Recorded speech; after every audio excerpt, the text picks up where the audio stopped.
नमस्कार। Blog and zeal के current affairs programme में आपका स्वागत है।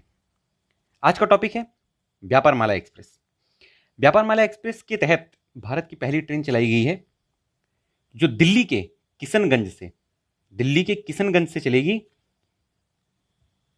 और त्रिपुरा के जिरानिया तक, दिल्ली के किशनगंज से त्रिपुरा के जिरानिया तक चलाई जाएगी। इसका एम क्या है कि उत्तर पूर्व के किसानों को सीधे सीधे लाभ पहुंचाना। व्यापार माला एक्सप्रेस नाम से ही क्लियर हो जाता है कि व्यापार के लिए से रिलेटेड चलाई गई है और ट्रेन चलाई गई है, तो इसका क्या लाभ होगा। इसका देखिए, होता क्या है कि किसान डायरेक्ट बड़े मार्केट में अपनी पहुंच नहीं बना पा रहे हैं, तो इसको ओवरकम करने के लिए गवर्नमेंट ने ये सोचा कि कुछ ऐसा प्लान करते हैं कि किसानों की पहुंच बड़े मार्केट तक बन जाए। किसान क्या करते थे, बिचौलियों को अपना राशन, जो अनाज रहता है, ग्रेन्स रहते हैं, फूड ग्रेन्स रहते हैं, वो प्रोवाइड कर देते हैं और उनसे कुछ पैसे लेते हैं।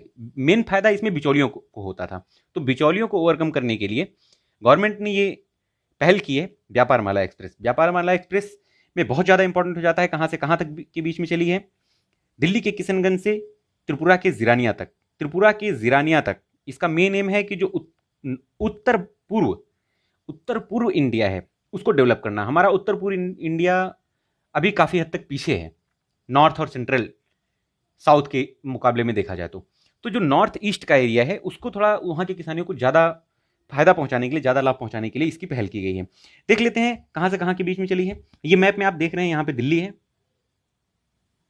ये दिल्ली है और ये ईस्टर्न है त्रिपुरा।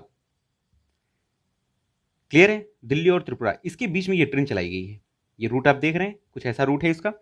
ये लगभग, इसकी लंबाई कितनी किलोमीटर है, 2360 किलोमीटर का रूट इस ट्रेन ने तय किया है। इसकी पहली यात्रा 1 अगस्त को चलाई गई थी। 1 अगस्त से इसने 4 अगस्त को अपनी यात्रा कंप्लीट की थी। और इसकी खास बात यह है कि इसने 68 घंटे में जो अपनी यात्रा कंप्लीट की, वो पहली जब ये उठी तो पंजाब के एफसीआई से इसने कुछ, पंजाब का जो एफसीआई है, फूड कॉर्पोरेशन ऑफ इंडिया, यहां से इसने 34 पैकेट उठाए थे। 34 बॉक्स गेहूं से लोड किए थे और इसने लगभग 12 के आसपास इसने कंटेनर लोड किए थे राइस के। कहां से, दिल्ली से उठाए थे। तो दिल्ली से 12 और पंजाब से 14, टोटल कितने हुए, 46 कंटेनर के आसपास इस ट्रेन में लोड हुए थे और वो त्रिपुरा तक पहुंचाया गया था। इससे क्या है कि किसानों जो दिल्ली के थे उनके ग्रेन्स को, फूड ग्रेन्स को त्रिपुरा तक पहुंचाया गया और त्रिपुरा के किसानों का फूड ग्रेन्स यहां तक ले आया जाएगा। ऐसा गवर्नमेंट का प्लान चल रहा है। देखिए, 2020-21 का बजट आया था, तो बजट में क्या हुआ था कि बजट में भी गवर्नमेंट ने ये बोला था, ये घोषणा की थी कि रेलवे का बड़ा सहयोग होने वाला है किसानों की आय व्यय को लेकर रेलवे का बड़ा योगदान होने वाला है। तो गवर्नमेंट का टारगेट भी है। गवर्नमेंट का टारगेट क्या है कि 2022 तक किसानों की आय दुगना करना है। ये हम सब जानते हैं कि 2022 तक किसानों की आय डबल कर देनी है। तो डबल होगी कैसे, डबल कुछ प्लान ऐसे अगर चलाए जाएंगे तो ही डबल हो सकती है। तो गवर्नमेंट ने इसी के तहत एक फर्स्ट फ्रूट ट्रेन चलाई गई थी। आंध्र प्रदेश के ताड़ीपात्री, नाम याद करना बहुत जरूरी है। आंध्र प्रदेश के ताड़ीपात्री से महाराष्ट्र के जवाहरलाल नेहरू बंदरगाह तक। नाम इसलिए याद करेंगे कि नाम बहुत ज्यादा इंपॉर्टेंट हो जाता है। आप रिकॉर्ड उठा के देख लीजिए, UP PCS, I think state PCS, UP PCS के पिछले साल के एग्जाम में ये क्वेश्चन इस टाइप का एक पूछ लिया गया था। तो अक्सर ये इस टाइप के क्वेश्चन पुटअप कर दिए जाते हैं।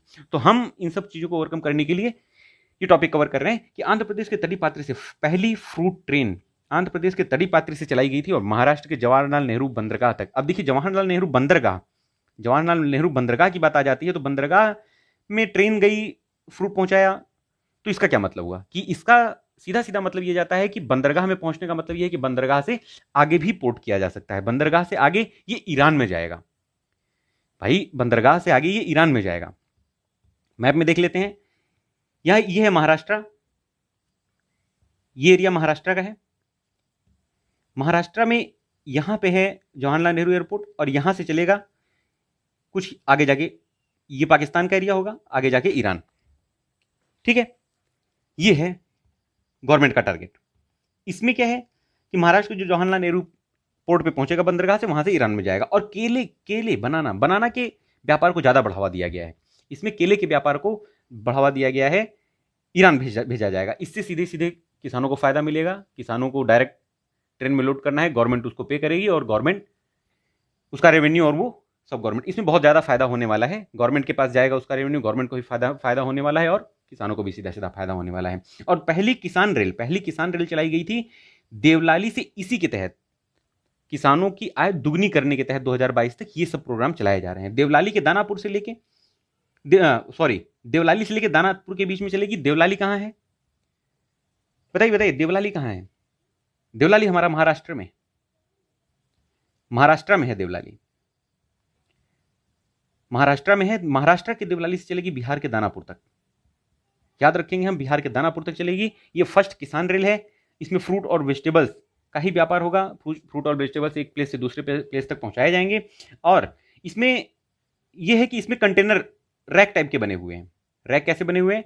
जो रैक टाइप के बने हुए हैं इनमें क्या है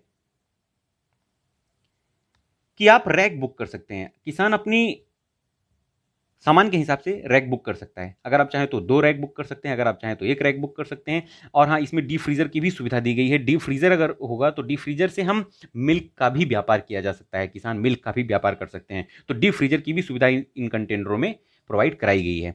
डिब्बों में कंटेनर के साथ साथ डीप फ्रीजर की भी सुविधा। तो कंटेनर अगर आप चाहें तो 2 कंटेनर बुक कर सकते हैं, 3 कंटेनर। ये तो डिपेंड करता है कि किसान के पास लगेज कितने हैं। तो ये थी कुछ जानकारी, एक छोटा सा वीडियो था। आशा करता हूं कि आपको इसमें कुछ व्यापार माला एक्सप्रेस के बारे में कुछ जानने को मिला होगा। मिलते हैं अगली वीडियो में, तब तक के लिए चैनल को लाइक शेयर और सब्सक्राइब करना ना भूलें। नमस्कार।